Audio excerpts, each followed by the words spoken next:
흔히들 인생을 바다에 비유합니다. 한없이 잠자나가다가도 갑자기 풍랑이 몰아치면 목숨을 잃을 수 있는 험난한 곳이 바다입니다. 그래서 옛 어른들은 우리의 인생을 가리켜서 고해라고 이야기를 했습니다. 고통의 바다. 그만큼 끊임없이 불어오는 풍랑과 파도, 그것이 시도 때도 없이 우리들에게 밀어닥치기 때문에 고통스러운 일을 경험하는 그것을 우리의 인생으로 비유하지 않았을까 싶습니다. 갈릴리 그러면 호수라고도 하고 바다라고도 합니다. 굉장히 넓다라고 생각을 했고, 또 히브리어에는 바다라는 단어가 없고 큰 물이라고 하는 단어를 사용하고 있기 때문에 자연스럽게 그냥 바다라고 불렀던 것 같습니다. 그러나 호수입니다. 민물 호수. 이 갈릴리 호수는 언제 어디서 폭풍이 불어닥칠지 예측할 수 없는 이상한 호수입니다. 그래서 우리의 인생을 이 갈릴리 호수에 비유할 수 있을 것 같습니다. 사람들은 인생을 살면서 늘 불안해합니다. 공포를 안고 있습니다. 잔잔한 바닷물 위로 아무 어려움이 없이 사는 것 같다가도 선원들의 마음속에는 언제 폭풍이 몰아닥칠까 걱정을 하는 것 같은 그러한 것이 오늘 우리의 인생입니다. 어떤 분들은 지금 잔잔한 미풍 속에 물 위로 달리는 분들도 있겠지만, 어떤 분들은 광풍 속에서 정말 힘든 가운데 허우적거리며 살아가고 있는 분들도 있을 것입니다. 분명한 것은 하나님께서 우리를 사랑하신다고 말씀을 하셨는데, 그래서 그 믿음을 가지고 살아가는데 우리에게도 종종 이런 폭풍들이 닥쳐온다는 것입니다. 오늘 우리의 인생 가운데 이런 폭풍이 일 때 우리가 어떻게 대처해야 될지 이 이야기를 통해서 우리가 해답을 얻을 수 있기를 바랍니다. 오늘 본문의 22절을 보겠습니다. 우리 함께 읽까요? 22절. 하루는 제자들과 함께 배에 오르사 그들에게 이르시되 호수 저편으로 건너가자 하심에 이에 떠나. 여기 보니까 예수님께서 하루 종일 바닷가에서 사람들을 가르치셨어요. 또 병자들을 고치셨어요. 또 제자들을 훈련시키셨어요. 고된 하루의 일을 마치고 예수님께서는 제자들에게 저 호수 건너편으로 가자라고 말씀을 하셨습니다. 아마 많은 사람들에게 시달렸겠죠. 그리고 예수님이 가르치실 때, 병자들을 고치실 때 그 옆에 있던 제자들도 피곤했을 겁니다. 그래서 예수님께서 가자고 했을 때 그들은 예수님과 함께 오붓한 시간을 보내는 것이 아마 즐거웠을지도 모릅니다. 그리고 예수님을 배에 모시고 그리고는 이제 노를 저어서 호수를 건너갑니다. 그런데 23절에 보니까 행선할 때에 예수께서 잠이 드셨더니 예수님 피곤한 하루의 삶 속에 아마 시도 때도 없이 단잠을 주무시는 그러한 모습을 봅니다. 그런데 이 제자들의 일행이 호수 한가운데 들어섰을 때 갑자기 광풍이 일어났습니다. 우리가 이 갈릴리 호수 그 지형을 조금 살펴보면 어떻게 해서 이런 광풍이 일어나는지를 조금 이해를 할 수가 있습니다. 여러분이 이스라엘 지도를 마음속에 이렇게 그려보시면 이 갈릴리 호수가 있고 그 다음에 요단강이 있고 그 밑에 사해바다가 있죠.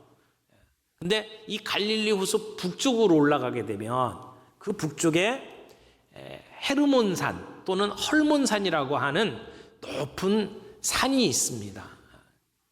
예전에는 그게 이스라엘 땅이 아니었는데 6.1 전쟁 이후에 그 땅이 이스라엘 땅이 되어버렸어요. 지금은 긴장감이 감도는 그러한 이 국경 지역입니다. 그곳에 이렇게 가면 높은 산에 이렇게 눈이 쌓여 있는 모습을 보게 될 겁니다. 산이 굉장히 높습니다. 백두산보다 조금 높습니다. 그러니까 2814m. 근데 높은 산에서 이제 그 물이 발원이 돼서 그게 요단강이 되고 갈릴리로 내려옵니다. 근데 갈릴리는 해수면보다 조금 낮습니다. 그러니까 밑으로 쭉 들어가죠. 그리고 그쪽 지역은 따뜻한 공기가 형성이 돼 있고, 그리고 북쪽 지역의 그 차가운 바람이 이제 이렇게 갈릴리 호수 쪽으로 내려옵니다. 그리고 갈릴리 호수 양쪽으로는 이게 높은 그 산과 같이 이렇게 구릉이 돼 있어가지고, 그래서 갈릴리 바다 호수 밑으로 이렇게 내려오는 게 마치 그 연통 효과처럼 이렇게 찬 기운이 쭉 내려오도록 돼 있습니다. 그래서 북쪽의 찬 기류와 그 갈릴리 호수 근처에 따뜻한 기온이 이렇게 바람이 함께 만나게 되면 그곳에서 갑자기 이 광풍이 일어납니다. 근데 이게 무슨 일기예보를 통해서 알 수 있는 게 아니고요. 이게 대책 없이 갑자기 일어나는 광풍이라고 합니다. 예수님과 제자들이 이 호수 가운데로 들어갔을 때에 그런 폭풍이 이제 몰아친 거죠. 반짝거리던 별들이 갑자기 보이지 않게 되고, 그리고는 천둥 번개가 치고 엄청난 바람이 몰아붙이는 겁니다. 그래서 본문에도 이렇게 표현이 되었어요. 광풍이 호수로 내리친다라고 하는 말이 나와 있는데, 이것은 주먹을 가지고 머리를 사정없이 두들겨 이렇게 때리는 것 같은 그런 표현이에요. 그러니까 무서운 광풍이 몰아쳐서 뱃전을 두드리는 그러한 모습을 표현을 했습니다. 광풍이 호수로 내리침에. 이 정도 되면 갈릴리 호수에서 잔뼈가 굵었던 어부들, 바로 제자들 가운데 그런 어부들이 있었잖아요. 근데 그들이 웬만한 바람에는 눈 하나 깜짝하지 않던 그들이 이제 이 폭풍이 얼마나 심했던지 결국 두 손을 놓습니다. 자기들의 경험, 기술, 자기들이 가지고 있는 어떤 방법을 가지고는 도무지 할 수가 없으니까 예수님을 깨우는 겁니다. 그런데 우리 예수님은 그때 뭐 하고 계셨습니까? 주무시고 계셨어요. 아마 하루 종일 사람들을 만나고 병자를 치유하시고 기운이 다 빠져서 그래서 단잠을 자고 계셨습니다. 이 장면은 언뜻 보면 이해가 안 가는 장면일 것이에요.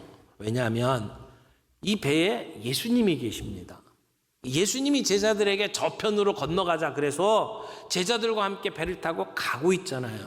우리 예수님과 함께 가는 이 길, 이게 폭풍이 일다가도 예수님과 함께 가면 잔잔해져야 되는 것 아닌가? 그런 생각이 듭니다.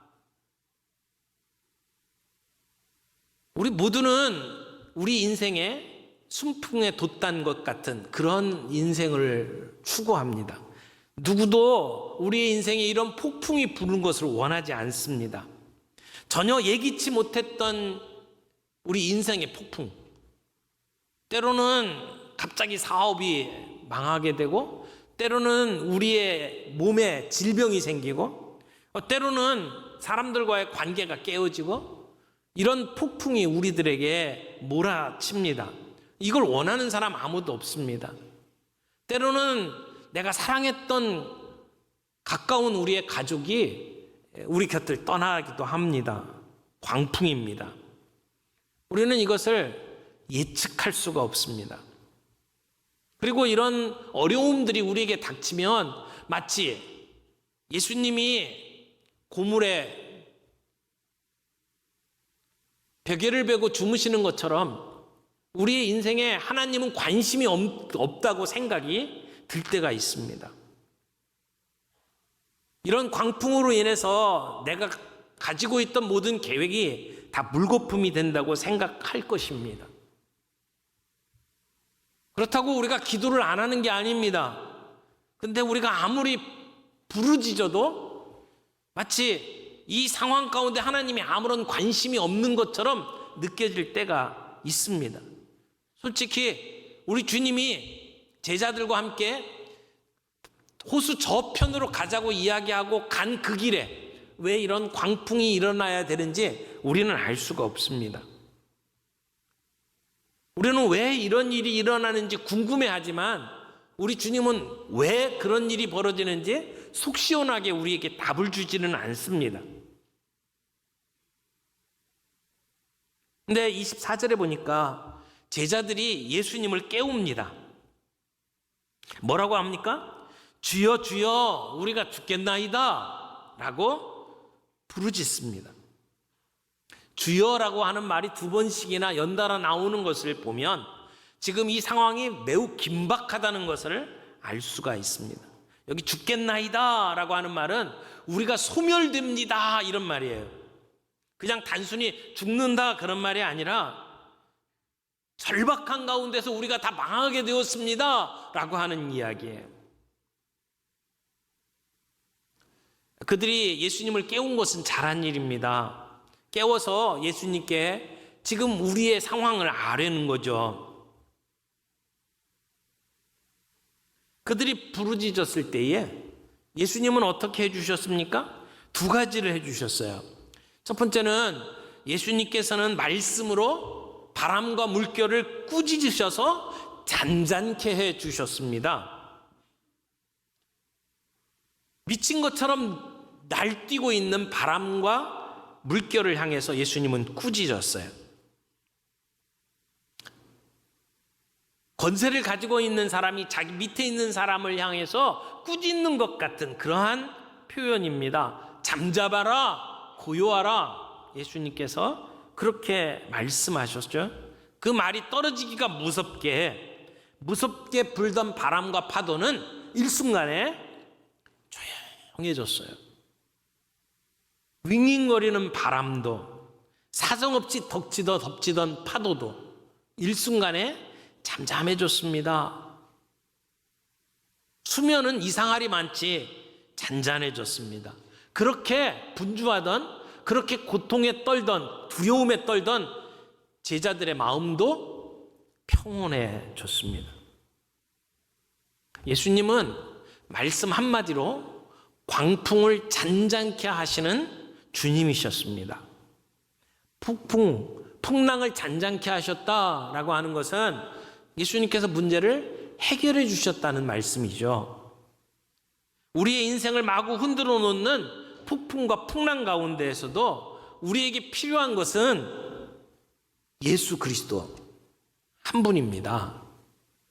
우리는 그것을 해결하기 위해서 우리의 방법들을 동원합니다.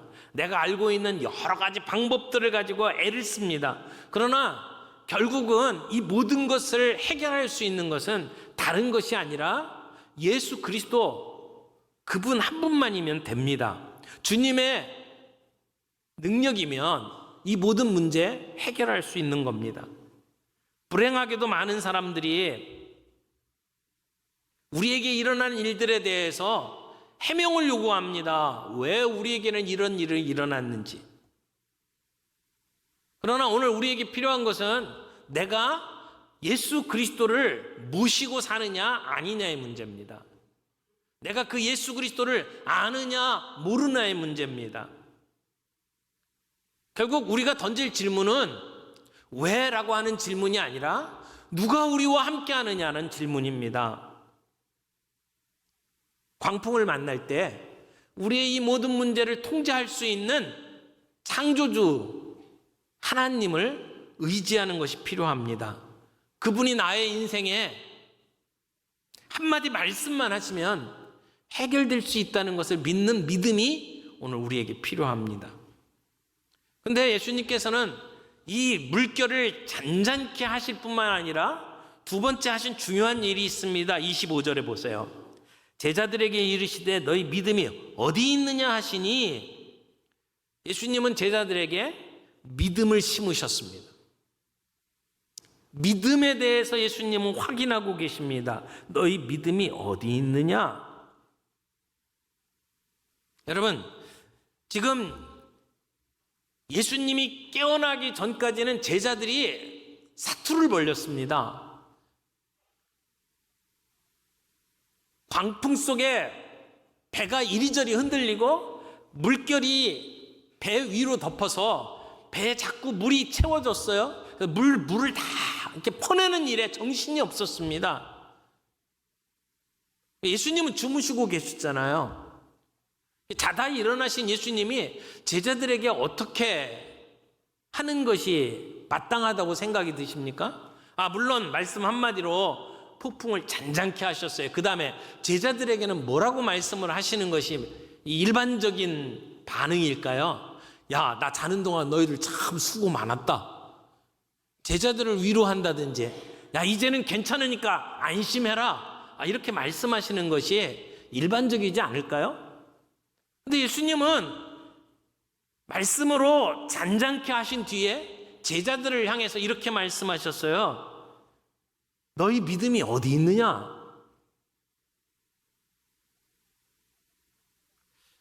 이것을 보면 지금 이 사건의 핵심은 믿음이에요.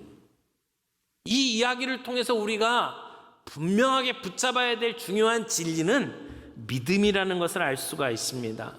누가는 이 이야기들 속에서 초자연적인 능력을 갖고 있는 그 예수님의 그 모습을 보면서 그분에게 우리가 온전히 의지하고 있느냐, 그분에게 내 인생을 맡기고 있느냐, 이 믿음에 대해서 다시 한번 확인할 수 있도록 이 이야기를 들려주고 있습니다. 폭풍까지도 잔잔하게 만들 수 있는 그 능력의 예수님, 그 예수님을 정말 너희는 믿느냐라고 하는 것입니다. 너희들의 믿음이 어디 있느냐라고 하는 이 예수님의 말씀은 이 광풍이 너희들을 해칠 수 없다. 내가 너희와 함께하고 있는 한 너희는 무서워할 필요가 없다라고 하는 것을 예수님은 확인시켜주고 있는 겁니다. 어떻게 보면 예수님과 함께 가는 길은 모든 것이 제자 훈련입니다. 예수님이 제자들을 데리고 갔던 모든 여행의 길은 사실은 제자들을 훈련시키는 과정입니다.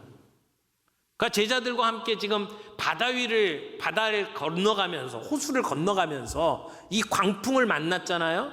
지금 이 훈련은 어떻게 보면 예수님이 제자들과 함께 이 바다 위에서 유격 훈련을 하는 것과 같습니다.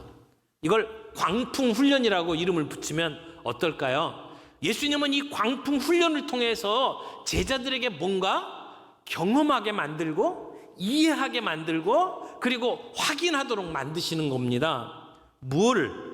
오늘 이 이야기를 통해서 어떤 메시지가 있는지를 우리는 좀 잘 살펴볼 필요가 있어요. 이 이야기는 내가 예수를 믿으면 이 바다에서 절대 빠져 죽는 일 없다라고 하는 것을 이야기하는 게 아닙니다. 예수를 잘 믿어도 바람이 붑니다.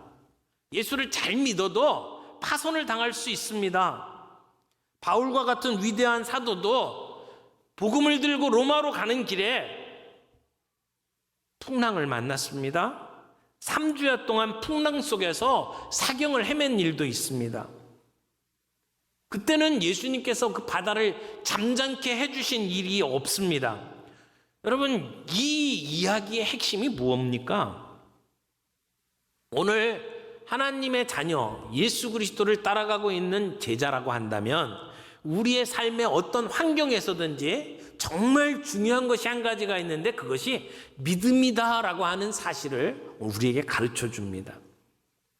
믿음을 잃고 믿음이 상실되어 상태로 비명을 지르고 두려워서 허둥지둥 되는 모습을 보여서는 안 된다는 것을 주님이 우리에게 말씀하는 겁니다.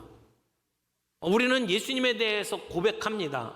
우리 가운데 많은 분들이 세례를 받고 예수 그리스도는 나의 구주요 나의 주님이라고 고백했습니다. 주님이 내 인생의 주인이라고 우리가 고백했어요. 우리는 그렇게 신앙 고백했고 오늘도 그렇게 신앙생활 합니다. 그런데 그것이 우리의 머리로 끝나는 경우들이 너무 많다는 겁니다. 지금 예수님을 따라다니는 제자들도 예수님이 누구신지에 대한 고백을 하는 사람들이었습니다. 선생님이라고 그리고 주님이라고 하면서 따라다녔습니다.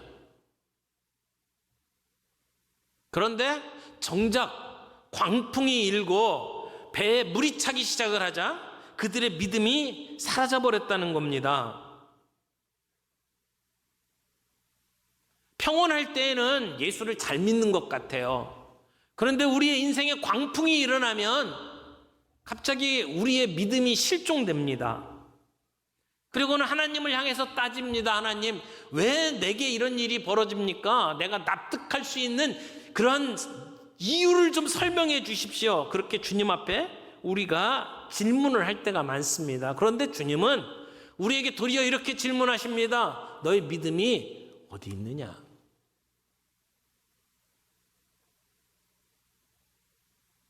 우리는 인생을 살면서 때로 힘들고 지쳐 쓰러질 때가 있습니다. 슬픔 속에서 주님의 위로가 필요할 때가 있습니다. 그런데 주님은 그때 우리에게 이렇게 질문하십니다. 너희 믿음이 어디 있느냐?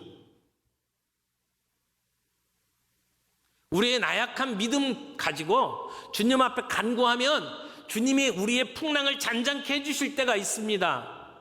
우리의 문제를 해결해 주실 때가 있습니다. 그때도 주님은 우리에게 물어봅니다. 내 믿음이 어디 있느냐?